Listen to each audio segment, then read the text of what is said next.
మానవతా ఆవిర్భావ దినోత్సవం సందర్భంగా 20/8/2024 అనగా మంగళవారం ఉదయం 9:30 జిల్లా పరిషత్ ఉన్నత పాఠశాల గోపాలపురం నుండి శాంతి ర్యాలీ నిర్వహించారు. ఈ కార్యక్రమంలో గోపాలపురం ఎస్ఐ కె సతీష్ కుమార్ ర్యాలీని ప్రారంభించారు. ఈ కార్యక్రమంలో ఎస్ఐ గారు మాట్లాడుతూ మానవతా సేవలు వెలకట్టలేనివని, రక్తదానం చేసి ఎంతో మంది ప్రాణాలను నిలబెడుతున్నారని, ఇక ఆపదలో ఉన్న వారికి అండగా నిలబడి కన్నీటిని తుడుస్తున్నారని, ఇక తల్లిదండ్రులు లేని పిల్లలకు బాసడగా నిలుస్తున్నారని అన్నారు. ఈ కార్యక్రమంలో గోపాలపురం హై స్కూల్ విద్యార్థులు, Sharvani English medium high school విద్యార్థులు ర్యాలీలో పాల్గొని ఉత్తమ సమాజ నిర్మాణమే మానవతా ధ్యేయమని స్లోగన్స్ చెప్పుకుంటూ ప్రధాన రహదారి సెంటర్లో మానవాహారం నిర్వహించారు.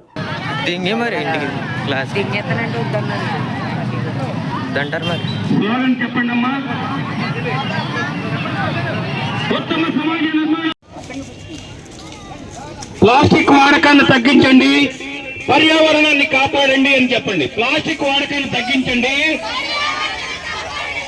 ప్లాస్టిక్ వాడకాన్ని తగ్గించండి, ప్లాస్టిక్ వాడకాన్ని తగ్గించండి. ప్రపంచ శాంతి.